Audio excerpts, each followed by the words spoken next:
दोस्तों, इस कहानी का नाम है मायका। यह एक शिक्षाप्रद कहानी है।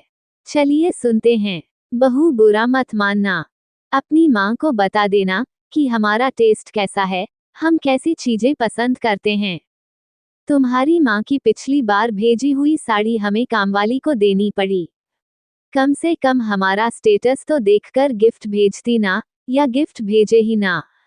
हमें किस चीज की कमी है? सुधा जी अपनी बड़ी बड़ी आंखें घुमाते हुए शिकायत भरे लफ्जों में अपनी बहू सोनी को बोल रही थी। सोनी अपनी सासू माँ की बातों को सिर्फ सुन रही थी और चुपचाप अपनी कीमती साड़ियों और सूटों को समेटकर बैग में पैक कर रही थी। कल वह अपने मायके जा रही थी, वह भी अकेली। वहां उसकी बचपन की सहेली की शादी थी। वैसे तो उसकी सहेली ने उसके पति को भी आमंत्रित किया था, पर सोनी ने शादी का कार्ड छुपा लिया था। वह नहीं चाहती थी कि उसका संपन्न और शहरी पति उसके ग्रामीण प्रवेश वाला निम्न मध्यम वर्गीय मायके जाए और वहां के लोगों के स्टैंडर्ड पर हंसे और उनका मजाक उड़ाए। पिछली बार जब रमन, सोनी का पति, उसके साथ उसके मायके गया था, तो वहां का परिवेश और लोगों के व्यवहार देखकर असहज महसूस कर रहा था। घर में लगी मच्छरदानी, ओल्ड मॉडल का बाथरूम और बरामदा पर लगी खाट, जिस पर मोहल्ले के कई लोग सामाजिक मुद्दों पर बहस करते दिखते थे, ये सब उसे असहज लगता था। इसके अलावा एक दिन का वाकया जिसमें उसके कमरे में बिना इजाजत के मोहल्ले की भाभी घुस गई थी और उनके बिस्तर पर बैठकर उनसे हंसी मजाक करने लगी थी, उसे और ज्यादा असहज कर दिया था। वैसे गांव में ये आम बातें होती हैं। वहां के लोग अत्यंत भोले होते हैं। वहां मोहल्ले की भाभी सबकी भाभी होती हैं और मोहल्ले के जीजा भी सभी के जीजा जी होते हैं। कोई औपचारिकता नहीं, कोई बनावट नहीं, कोई दिखावा नहीं। पर शहर में पले बड़े राजू तो उस वक्त तो कुछ नहीं बोले, लेकिन वापस घर पहुंचते ही अपनी माँ को सारी कहानी बता दी और उनकी माँ ने यह बात आग की तरह फैला दी। अब जब भी जिसे भी परिवार में मौका मिले, वो इस वाक्य की चर्चा कर खूब हंसते। तभी से सोनी ने सोच लिया था, जब तक बहुत जरूरी ना हो तब तक वह राजू को लेकर अपने मायके नहीं जाएगी। कहाँ खो गई सुमन? बैग पैक हो गया हो तो चाय भी पिला दो।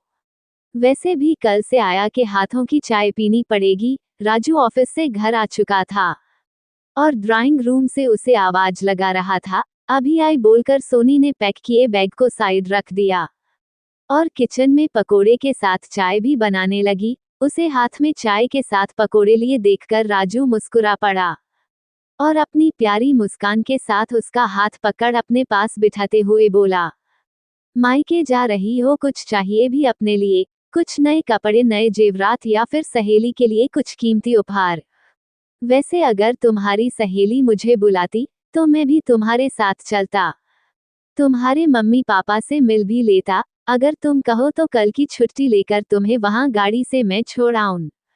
अरे उसकी क्या जरूरत है, 6 घंटे का सफर है, ड्राइवर तो जा रहा साथ में, मैं मैनेज कर लूंगी। और रही बात कपड़ों की, तो पहले से मेरे पास मेरी शादी की रंग बिरंगी साड़ियां और जेवरात रखे हैं, वही पहन लूंगी। बस एक रेशमी साड़ी आप मुझे मंगवा दो, बारात के दिन पहनने के लिए।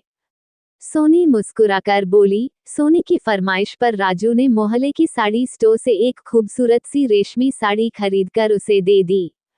अगले दिन सोनी अपने मायके को रवाना हो गई। शादी के 8 महीने होने को थे, पर सोनी अभी तक ससुराल में खुद को अकेला महसूस करती थी।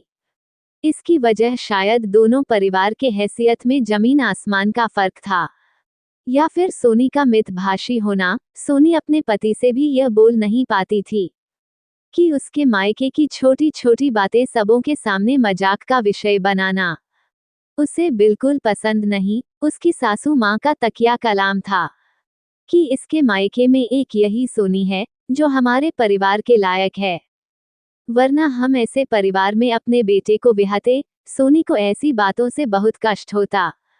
अगर उस परिवार की लाडली को आपने अपने घर की बहू बनाया है, तो फिर वो परिवार के उपवास का पात्र क्यों? लेकिन उसकी चुप्पी की वजह से कोई उसके हृदय भाव को समझ नहीं पाता। राजू ने कई बार कोशिश की कि सोनी उससे खुलकर बात करें, पर सोनी हाँ ना में जवाब देकर चली जाती। राजू उसकी सकुचाहट को उसके ग्रामीण प्रवेश का होना समझता था। सोनी और राजू की शादी राजू की बुआ ने करवाई थी। सोनी का सौंदर्य और उसकी योग्यता से प्रभावित होकर उन्होंने अपने भतीजे के लिए उसे चुना। सोनी सर्वगुण संपन्न लड़की थी, जिसने ब्याह के बाद तुरंत ही ससुराल में सबों का दिल जीत लिया था। सोनी भी वहां खुश थी, सभी उसे प्यार करते थे, परंतु उसे बात बात में अपने मायके का उपहास बर्दाश्त नहीं होता।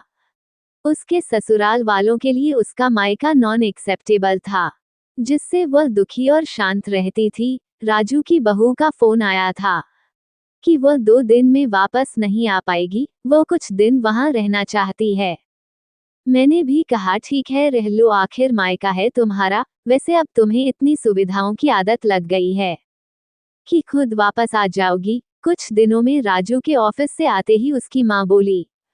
माँ की बातों को सुन राजू असमंजस में पड़ गया था। आज सोनी की सहेली जिसकी शादी थी, उसका फोन आया था। वो उसे शादी में नहीं आने का उलाना दे रही थी। उसने शादी के कार्ड पर उसके पूरे घर वालों को आमंत्रित किया था। सोनी से रिक्वेस्ट भी किया था कि कोई और ना आए तो कोई बात नहीं, अपने पति को अपने संग जरूर शादी में लाना। जबकि सोनी ने उससे सारी बात छुपाए और झूठ बोला कि उसकी सहेली ने उसे आमंत्रित नहीं किया और आज अचानक से वहां रुकने के लिए फोन कर दिया, जबकि उसे पता है कि कल उसका और मेरा हिल स्टेशन जाने का प्रोग्राम है। फोन वह मुझे भी कर सकती थी। सैकड़ों सवालों के साथ राजू खाना खाकर सोने चला गया। उसने बिस्तर पर जाने के बाद सोनी का फोन मिलाकर उससे बात करनी चाहिए, पर उसका फोन स्विच ऑफ आ रहा था। सोनी का इस तरह से झूठ बोलना और उससे बातें छुपाना राजू को परेशान कर रहा था। 1 सप्ताह बीत गया, पर सोनी का कोई फोन, कोई समाचार नहीं आने से राजू और उसका परिवार परेशान हो गया। सोनी के घर का लैंडलाइन भी बंद था और उसके पिता का मोबाइल भी बंद था। राजू की मां खुद वहां जाकर उसे वापस लाने की बात बोलने लगी। राजू ने उन्हें मना किया और ऑफिस में छुट्टी अप्लाई कर दी और खुद वहां जाने की तैयारी में लग गया। इसी बीच उसे याद आया कि सोनी की सहेली के मोबाइल नंबर पर बात किया जा सकता है। सोनी की सहेली से बात करने से राजू के पांव तले जमीन खिसक गई। सोनी शादी में डांस करते हुए गिर गई थी, उसके पांव में चोट लगी थी। सुनते ही आनन फानन में राजू अपने ससुराल के लिए निकल पड़ा। वहां पहुंचते ही वह सोनी पर बहुत नाराज हुआ और तुरंत ही उसे अपने साथ वापस लेकर आ गया। घर जाने से पहले वह उसे हॉस्पिटल लेकर गया। सोनी के पांव में सिर्फ चोट नहीं थी, उसका पांव फ्रैक्चर हो गया था। गांव के डॉक्टर ने सिर्फ गर्म पट्टी बांधकर उसे रखा था। जब सोनी हॉस्पिटल से आई तो घर के सदस्य उससे काफी नाराज थे। बात फिर वहीं आकर रुकी कि सोनी के मायके में किसी को औपचारिकता निभाना नहीं आता। सोनी गिर गई, बीमार थी, तो उनके माता पिता की जिम्मेदारी थी कि हमें सूचित करें, और अगर सोनी बताने से मना कर रही थी तो उसके इस व्यवहार का कारण पूछा जाए। हद हो गई, सोनी ने कॉल करके भी मुझे झूठ बोला। उसे हमसे झूठ बोलने की क्या जरूरत पड़ गई? हमें वह अभी तक पराया मानती है, कभी खुलकर बात नहीं करती। समझ में नहीं आता हमसे कहाँ गलती हो गई कि हमारी बहू शादी के 8 महीने बाद भी हमें पराया समझती है, वगैरह वगैरह। सोनी की सास बड़बड़ाने लगी, अभी हम इस बारे में कोई बात नहीं करेंगे माँ। सोनी को ठीक हो जाने दो। गुड़िया जाओ, भाभी का ख्याल रखो।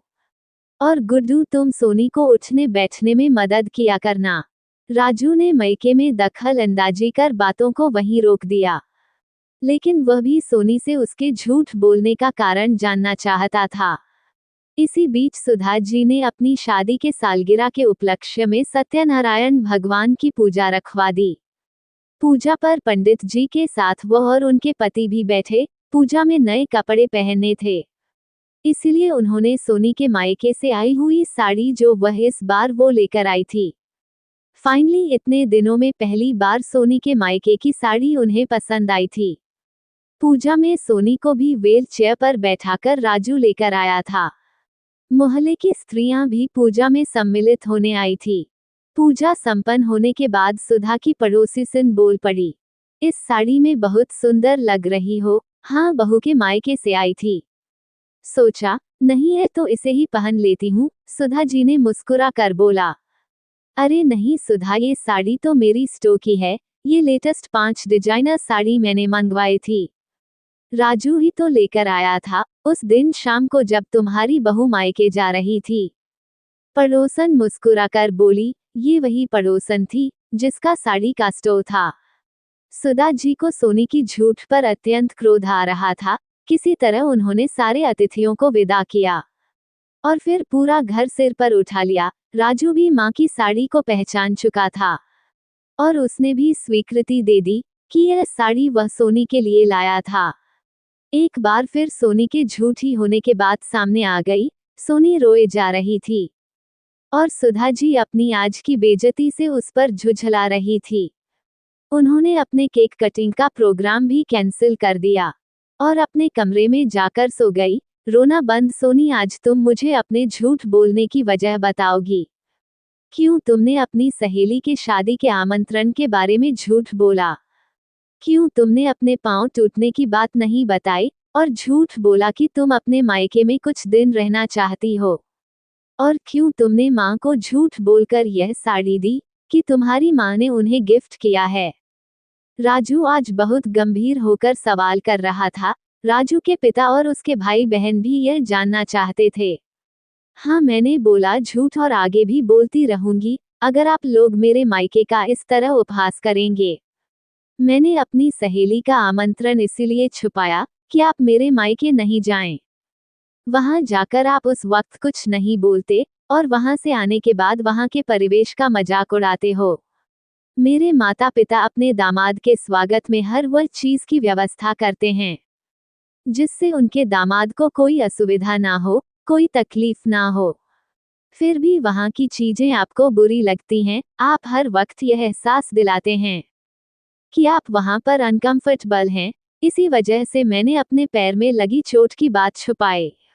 मुझे लगा 2-4 दिन में आराम हो जाएगा, फिर वापस चली आऊंगी। अगर आपको गिरने की बात बताती तो आप वहां आ जाते, जो मैं नहीं चाहती थी। रही बात सासू मां को झूठ बोलकर साड़ी देने की, तो उसकी वजह भी यही है। उपहास वहां से भेजी गई कोई भी साड़ी मां को पसंद नहीं आती। इसलिए आपसे झूठ बोलकर रेशमी साड़ी मंगवाई मैंने, ताकि मां उस साड़ी को पसंद करके पहने। मेरा कोई इरादा नहीं था कि मैं मां का दिल दुखाऊं। सोनी बोलते बोलते रोने लगी।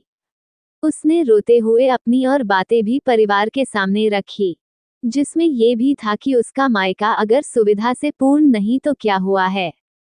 तो उसका मायका ना जहां उसका बचपन बीता, जहां उसकी परवरिश हुई, जहां उसको जान से ज्यादा प्यारे माता पिता का प्यार मिला, फिर वो उसे कम कैसे आंक सकती है। उसे भी यहाँ ससुराल में एडजस्ट करने में परेशानी होती है, पर वह इन बातों को अपने माता पिता को नहीं बता सकती, क्योंकि इतने बड़े परिवार में ब्याह से पहले उसकी मां की यही चिंता थी कि नए घर में उन लोगों के साथ क्या वह एडजस्ट कर पाएगी। सोनी बोलते जा रही थी और रोते जा रही थी। सोनी की बातें बहुत हद तक सही थी, जिसकी स्वीकृति वहां पर खड़े सारे लोगों की झुकी नजर ने दे दी थी। कमरे के दरवाजे पर खड़ी सोनी की सास भी उसकी सारी बातें सुनकर बाहर आ गई। तभी सोनी के ससुर जी बोल पड़े, सोनी जब राजू के साथ उसके परिवार को स्वीकार कर उन्हें अपना प्रेम दे रही है, तो फिर सोनिका का परिवार इससे वंचित क्यों है? विवाह सिर्फ 2 लोगों का मिलन नहीं, 2 परिवारों का मिलन होता है, जिसमें एक दूसरे का सम्मान अत्यंत आवश्यक है। अगर परिवार में रहन सहन का अंतर है, तो सोनी को भी अपने आप को यहाँ के रहन सहन के अनुसार ढलना पड़ा है, जो उसने बखूबी किया है। कभी भी उसने अपने आप को असहज महसूस नहीं होने दिया। असहजता का अर्थ ही अस्वीकार होता है। अगर हम किसी को स्वीकार करते हैं तो असहज नहीं हो सकती। आज के बाद मुझे इस तरह की शिकायत का मौका नहीं मिलना चाहिए। ससुर जी के वहां से जाने के बाद सोनी अपनी सासू मां की तरफ मुड़कर माफी मांगने लगी, तो उन्होंने उसका हाथ पकड़ लिया और कहा, बहू मुझे तुमसे माफी मांगनी चाहिए। मैंने तुम्हारा दिल दुखाया है। घर की बड़ी होने के कारण मुझे बच्चों को और राजू को इस तरह के उपहास के लिए रोकना चाहिए था। मुझे खुद भी सोचना चाहिए था कि उपहार तो उपहार होता है, उसे स्टेटस से नहीं जोड़ा जाता। मैंने तुम्हारी हर सुख सुविधा को तुम्हारे माँ से जोड़ा।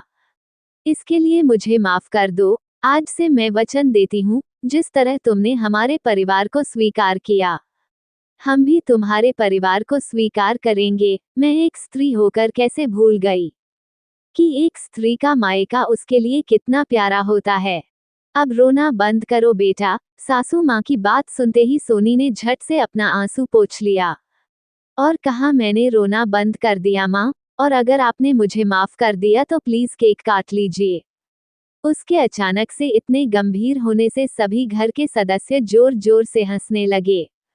इस गूंजती हंसी में एक दूसरे की भावनाओं का सम्मान का रंग था। दोस्तों, आपको कहानी कैसी लगी? एक स्त्री होने के कारण आप भी सोनी की बात से जरूर सहमत होंगे।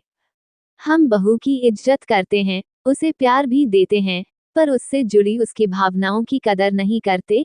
ये सोचने वाली बात है। एक लड़की अगर अपने से आर्थिक कमजोर परिवार में भी जा है तो उसे अपनाती है, स्वीकारती है, और अपने से मजबूत आर्थिक स्थिति वाले परिवार में भी खुद को एडजस्ट करती है। वो दोनों हाल में परिवारों को जोड़ती है। अपने पति के साथ उसके परिवार को भी स्वीकारते हैं, तो फिर यही अपेक्षा वह अपने नए परिवार से क्यों ना करें। दोस्तों, आपको ये कहानी पसंद आई हो तो इस चैनल को सब्सक्राइब करें, वीडियो को लाइक करें, कमेंट करें और अपने अधिक से अधिक दोस्तों को शेयर करना ना भूलें। धन्यवाद।